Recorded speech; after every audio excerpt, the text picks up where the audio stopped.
Hello students, we'll continue with the numerical of chemical kinetics. We'll continue 3 more numericals of chemical kinetics with respect to integrated rate law. Then we'll move on to activation energy and collision theory. Okay, so 3 more numericals of integrated rate law. Let's start with the numerical number 18. Now numerical number 18 is radioactivity. Now first of all, remember radioactivity follows first order kinetics. Remember this. Now what is given in this question? The half life of a radioactive C14 is 5730. मतलब T half of C14 is given as 5730 years. Okay. An archaeological artifact contains wood had 80% of C14 remaining. तो मतलब 80 हो गया. The amount remaining of C14 is 80%. Therefore A naught आप ले लोगे 100. What we need to find out? Estimate the age. We need to find out the age. Age nothing but the time. ये आपको find करना है कि कितना as हो गया इस वुड का. नॉर्मली जो C14 होता है, it's a radio active isotope of carbon atom. Okay, it has a particular amount in a living organism. वो उतने अमाउंट में ही बनता है और उतने अमाउंट में रोज डिकम्पोज हो जाता है. तो equilibrium is maintain in any living organism with C14. Now in would, in this question they have given us that the amount of C14 left is 80 and the initial amount was 100 and we need to find out the age of that sample which have the C14. मतलब कितना साल पहले ये tree को काटा गया था. Because when the tree is being cut down, C14 बनना बंद हो जाएगा और जितना C14 है वो डिप्लीट होता रहेगा because it's a radioactive and the amount of C14 will decrease. अब हमको ये फाइंड करना है कि what is the age of that tree. जब वो काटा गया था तब उससे पहले उसका एज कितना था, मतलब तब से लेके अभी तक. So to find the age we need to find the time basically. तो हम लोग क्या फॉर्मूला यूज करेंगे इसमें? First, using T half we find the value of k, that is k is equal to 0.693 upon t half since it is a first order kinetics. And after finding out k, we find the age of the sample, that t is equal to 2.303 upon k log to the base 10 a naught by 80. तो a naught आपका 100 आ जाएगा, 80 will be 80. k value जो यहाँ से find किया उसको substitute करना and you get the age of that sample. Okay. Now answer for this, it should be around 1845 years. इसका आंसर आपको 1845 years आएगा. मतलब this is the age of that tree. जब वो काटा गया था तब से लेके अभी तक, when it has been cut down, the age of the tree is 1845 and after cutting down C14 बनना बंद हो जाएगा. तो जितना C14 अमाउंट रिमेनिंग था उसी को लेके हम लोगों ने evaluate किया. Okay.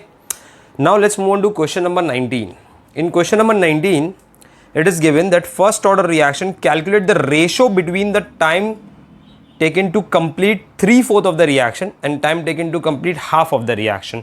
मतलब in this question we need to find out time required for the completion of 3/4 divided by half, t half is how much. We need to find the ratio of time required for the completion of 3/4 to the time required for 50%. बहुत easy है. Let us analyze this question. I'll write down the solution here. Now first of all, the time taken for 3/4 completion will be 2.303 upon k log to the base 10 a naught by 80. So a naught आप 1 ले लेंगे, but 3/4 amount complete हो गया है. तो how much amount is remaining? 1 minus 3/4. So 1 minus 3/4, that comes to how much? 1/4. Okay. So 1/4 आ जाएगा. मतलब the time required for the completion of 3/4 of the reaction will be 2.303 upon k. 1 upon 1/4 will become log to the base 10 of 4. So you get log to the base 10 of 4. This is your first equation. Now second equation, t half. So we know that t half is equal to 0.693 upon k. अच्छा, 0.693 कैसा form होता है? It is a multiple of 2.303 into log to the base 10 of 2. आपको याद होगा इसके derivation में, divide by k. So this is your second equation. When you find the ratio of first and second, that is t, 3/4 divide by t half, then 2.303 upon k, 2.303 upon k will cancel out, so you get a log to the base 10 4 upon log to the base 10 2. The answer comes to 2. Okay, so this is the basic idea how to calculate the ratio of any amount of a substance with respect to t half, or if they give you any ratio which has been decomposed, you calculate it and find a ratio with respect to that. Okay, so this is question number 19. So we have discussed question 18 and question 19. Let's move on to question number 20. I'll rub this out.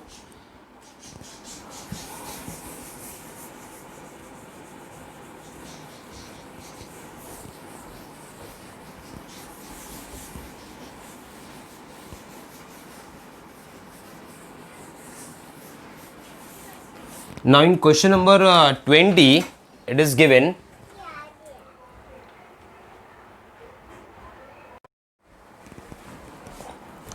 now let us discuss question number 20. Now what is given in question number 20? The following results were obtained to the decomposition of H2O2 in Ki at 30 degree Celsius. मतलब वो बोल रहा है कि H2O2 decompose हो रहा है. So we know that when H2O2 decompose, it gives water and oxygen. Okay. So oxygen produce हो रहा है, water produce हो रहा है along with it. Now they have given us a experimental data where the time is given in seconds, 100 seconds, 200 seconds, 300 seconds, and the time at infinity. And they have given us volume of O2 collected. Now remember, O2 is your product. तो उसने आपको reactant का नहीं दिया, product का volume दिया. At 100 seconds, the volume of O2 is 7.3 ml. 200 seconds पे 13.9 है. Then you have 19.6 and then you have a 65. Okay. So this is the data given.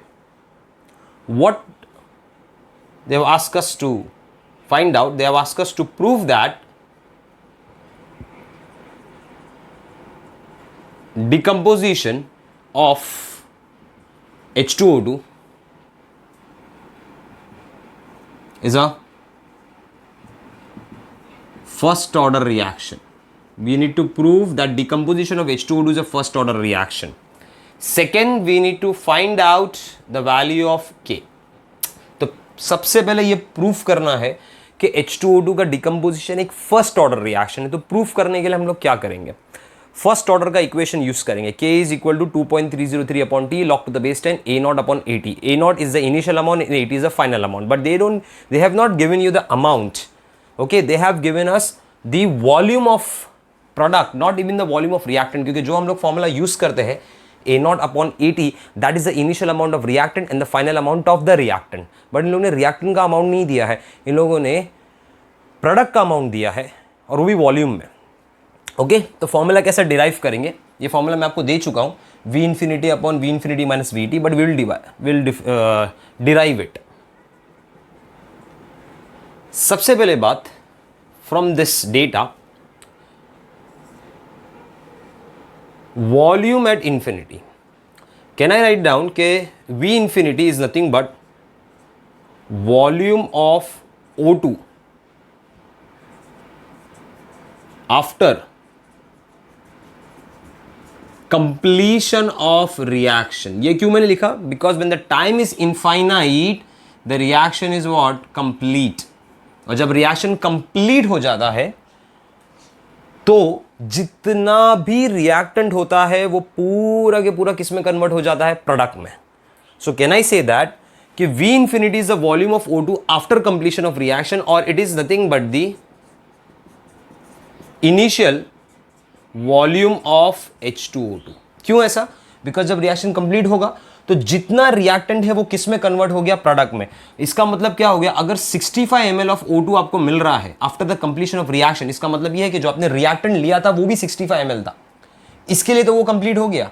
और कंप्लीट होने के बाद पूरा 65 ml का रिएक्टेंट किस में कन्वर्ट हो गया, 65 ml ऑफ प्रोडक्ट, ये हम लोग मान के चल रहे हैं. Okay, we consider that. So V infinity is the volume of O2 after completion of reaction, और we can say it is nothing but the initial volume of your reactant, because पूरा रिएक्टेंट किस में convert हो गया, product में. तो अगर product आपको 65 ml आफ्टर कंप्लीशन मिल रहा है, मतलब in the time was zero, जब रिएक्शन स्टार्ट नहीं हुआ था, तो रिएक्टेंट कितना था, 65 ml, क्योंकि पूरा रिएक्टेंट किस में कन्वर्ट हो गया, प्रोडक्ट में. तो it is nothing also called as initial volume of the H2O2 the reactant. और इनिशियल के लिए हम लोग क्या यूज करते हैं, A नॉट, और इसका वॉल्यूम दिया है 65 ml. तो हम लोगों को V infinity A नॉट मिल गया.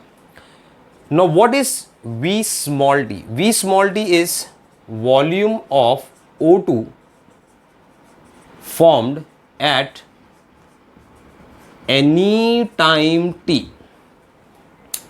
For example, when time is 100 second, 7.3 ml of O2 is formed. But ये O2 फॉर्म किससे हुआ, H2O2 से. तो अगर 7.3 ml ऑफ O2 बन रहा है, सो आई कैन से दैट कि 7.3 ml ऑफ H2O2 डिकम्पोज हुआ. जब वो ब्रेक होगा तो ही तो O2 बनेगा. तो 7.3 ml of O2 is formed because of decomposition of 7.3 ml of H2O2. So we can write down it is VT is also the volume of H2O2 decompose at any time t. Okay, तो अगर मैं आपको बोल रहा हूं कि अगर initial 65 ml H2O2 था, that is V infinity. Okay, 7.3 ml decompose हो गया after 100 second. So how much is the amount remaining? So we can write down the amount remaining H2O2, that is your reactant, is 65 minus 7.3. तो 65 is V infinity, 7.3 is VT. So this is nothing but the volume of H2O2 remaining at time t. So AT मिल गया, A not मिल गया. We can write down from first order kinetics. A not की जगह पे हम लोग लिखेंगे V infinity, and in place of AT will write down V infinity minus VT. So you get an equation that K is equal to 2.303 upon T log to the base 10 V infinity. A not की जगह पे आ गया, AT की जगह पे V infinity minus VT. So ये आपका equation बन गया जिससे आप सारे K वैल्यूज निकालेंगे. Now the first K value, if you do the calculation, fifth part is the calculation. The first calculation you will find out K1. अब K1 कैसा निकलेगा? So K1 के लिए फॉर्मूला होगा K1 is equal to 2.303 upon T1 log to the base 10 V infinity, वो तो common है, V infinity minus V T1. तो अब K1 के लिए आप टाइम ले लोगे 100 सेकेंड्स, VT1 ले लोगे 7.3, the first data 7.3, V infinity is obviously 65, you calculate the value of K1. So यहाँ से आपको जो भी K1 मिलेगा that will be in per minute, क्योंकि सारा डेटा पर मिनट नहीं सेकेंड्स में दिया है, so it will be per second. ये पर सेकेंड हम लोग ने निकाल दिया, that is the value of K1. Similarly, you find the value of K2. K2 will be equal to 2.303 upon T2 log to the base 10 V infinity upon V infinity minus V T2, where again V infinity will be 65, but this time T2 will be 200 seconds and V T2 will be 13.9, 213.9. यहाँ से आपको K2 मिल जाएगा. K2 will be again per second में answer आएगा, which is almost similar to K1. फिर third आपको same almost same value मिलेगा. फिर थर्ड में you find out K3. So K3 के लिए you will write down that K3 will be equal to 2.303 upon T3 log to the base 10 V infinity upon V infinity minus V T3, where T3 की जगह पे you will write down 19.6 and T3 की जगह पे it will be 300. Again you get a value of K3 in per second. Now fourth you will write down कि since K1 is similar to K2 similar to K3, तीनों value almost आपको same मिलेगा, therefore reaction follows first order kinetics. ये proof कर दिया. Fifth, you will find out overall K. So the net K or the overall K will be K1 plus K2 plus K3 divide by 3. तीनों value को add करके divide by 3 कर देना. So you get the total value of K, the net value of K. So you get the overall K in this reaction. So this is how you solve this question of H2O2 decomposition. I hope you understood the entire part.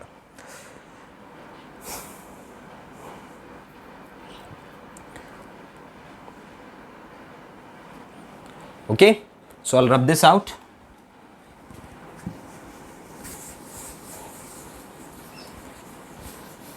And we'll move on to the last part, the fourth part, that is collision theory and activation energy, the type fourth. इसमें भी easy questions ही होते हैं. Scoring है इसके सारे numericals. Okay, so type 3 of numericals, that is a collision theory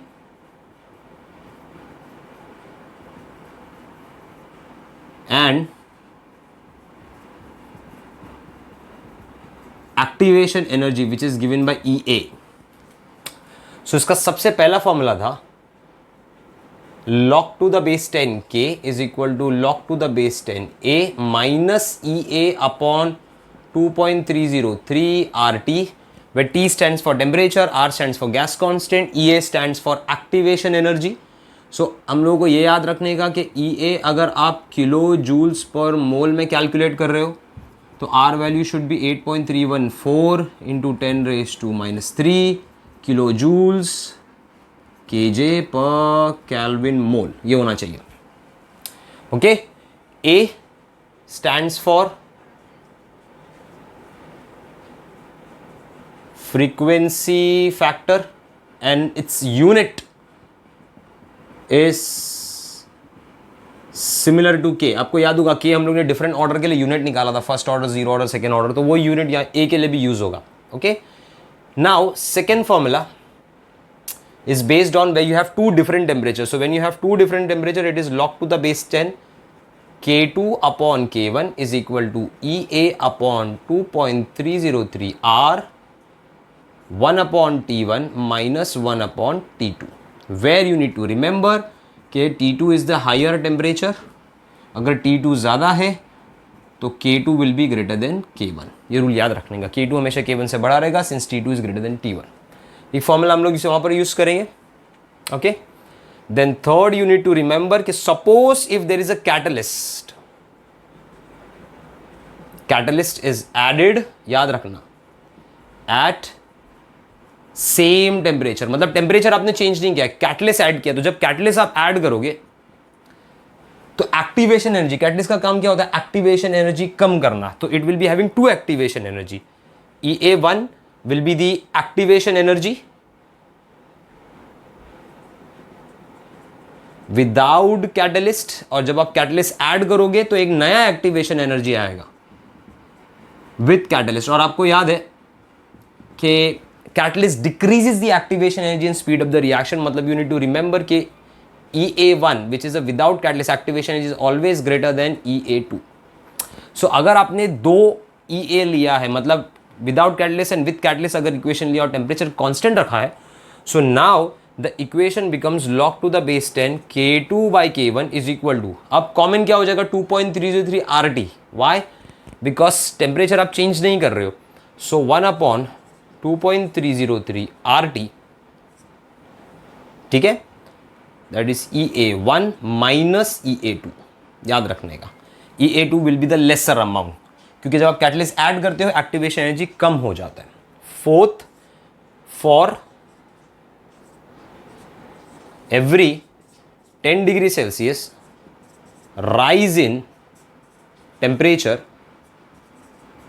rate constant get double. For every 10 degree the rate constant get double.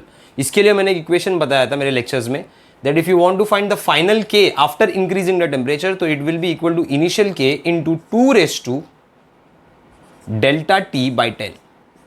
ये formula use करना है हम लोगों को if you need to find out the final K respect to initial K. Now using all this data will solve some numericals. Let's talk about numerical number 21. Now in numerical number 21 I will read the numerical. आप भी read करो, बराबर देखो screen के नीचे numerical में. The rate constant for the first order reaction becomes 6 times when the temperature is raised from 350 to 400. तो 350 is the lower temperature, तो वो T1 होगा और उस टाइम पे K1 हो जाएगा वैल्यू रेट कांस्टेंट का. फिर सेकेंड टेम्परेचर दिया है 400 केल्विन, हायर टेम्परेचर, तो at that time it will B K2. और वो बोल रहा है जैसे आप टेम्परेचर रेस करोगे K2 will be 6 time K1. मतलब they have given an idea in this that K2 is 6 time K1, therefore we can write down that K2 upon K1 is 6. ये मिल गया. अब हम लोग फॉर्मूला यूज करेंगे कि log to the base 10 K2 upon K1, we know the value of K2 upon K1, EA upon 2.303 R 1 upon T1 minus 1 upon T2. So here the second temperature will be 400, first temperature will be 350. Are आपको पता है 8.314 10⁻⁻³ तो EA मिल जाएगा kilo joules में और K2/K1 की जगह पे 6 लिख देना. क्वेश्चन 21 हो गया. Now let's talk about question number 22. Now in question 22 the frequency factor for a second order reaction is 4.83 10⁻12. Frequency factor is A. तो A का वैल्यू दिया हुआ है that is 4.83 10⁻12 at 27 degree Celsius मतलब 300 Kelvin. If the rate constant of the reaction is 1.37 10⁻³ rate constant मतलब K दिया है और इस क्वेश्चन बराबर देखोगे तो K और A का यूनिट सेम है. Find the energy of activation, मतलब यहां पर सिर्फ फर्स्ट फॉर्मूला यूज करना है, सिंपल है, that is log to the base 10 K is equal to log to the base 10 A minus EA upon 2.303 RT. Way EA stands for activation energy जो kilo joules per मोल में आप find करेंगे. Temperature दिया है 300, R will be 8.314 10⁻⁻3. A value frequency factor is given to us that is frequency factor is 4.83 into 10⁻12 और K value भी दिया है 1.37 into 10⁻⁻3. You calculate, you get the value of EA. EA around 89.305 kilojoules आ जाएगा. Question number 22. Now let's move on to question number 23. Okay. Now in question number 23, they have asked us to find out the activation energy and they have given a equation. तो given equation क्या दिया है? Given equation दिया है K is equal to 4.5 into 10⁻11 पर second into e⁻²800 Kelvin divide by T. So now if you see this equation and this is a given equation and if you relate the equation with our equation that K is equal to A into e⁻⁻ by RT, तो A तो आपको यही मिल जाएगा 4.5 10⁻11, ये तो frequency factor हो गया. लेकिन e⁻RT will be equal to, see this properly, we can equate them, equate कर सकते हैं. तो from this two we can write down that minus EA upon RT will be equal to -28,000 upon T. ये T और T cancel हुआ, minus minus cancel हुआ, तो finally activation energy का वैल्यू आ जाएगा 28,000 into R,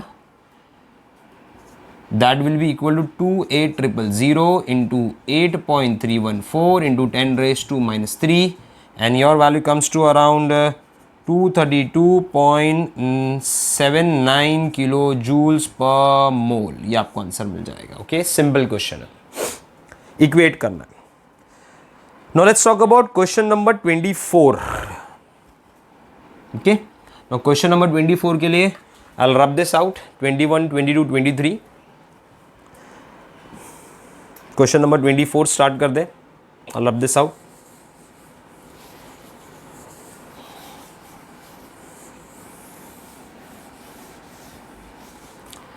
Now in question number 24, they have given us that activation energy of first order reaction at 300 Kelvin is 60 kilojoules. मतलब activation energy आपको दिया है 60 kilojoules 300 Kelvin पे, EA दिया है. In the presence of catalyst, मतलब आपने catalyst add किया तो ऑब्वियसली एक्टिवेशन एनर्जी कम हो जाएगा, तो activation energy get lower to 50 kilojoules at the same temperature, मतलब टेम्परेचर चेंज नहीं किया है. So we have two different activation energy at the same temperature. They what they have asked us कि how many times the reaction rate changes. मतलब in question number 24 we need to find out that K2 by K1 कितना होता है, how many times. K2 is how many times of K1, ये find करना है basically. Okay, so write down here properly that we need to find out K2 by K1 is equal to how much. So solution बहुत simple है. With catalyst आप लोग formula की use करेंगे कि since temperature is constant and catalyst is added, therefore equation becomes log to the base 10 K2 by K1 is equal to 1 upon 2.303 R T EA1 minus EA2. तो EA1 की जगह पे आ जाएगा फर्स्ट एक्टिवेशन एनर्जी जो ज़्यादा रहता है without catalyst 60, EA2 will be 50, temperature is 300. Using this data obviously R will be 8.314 10 to minus 3. You will find the value of K2 by K1. So you get K2 will be 55.08 times of K1. You get this answer. Okay, that is for question number 24 with catalyst में क्या formula use करें. Then next is question number 25, the last question.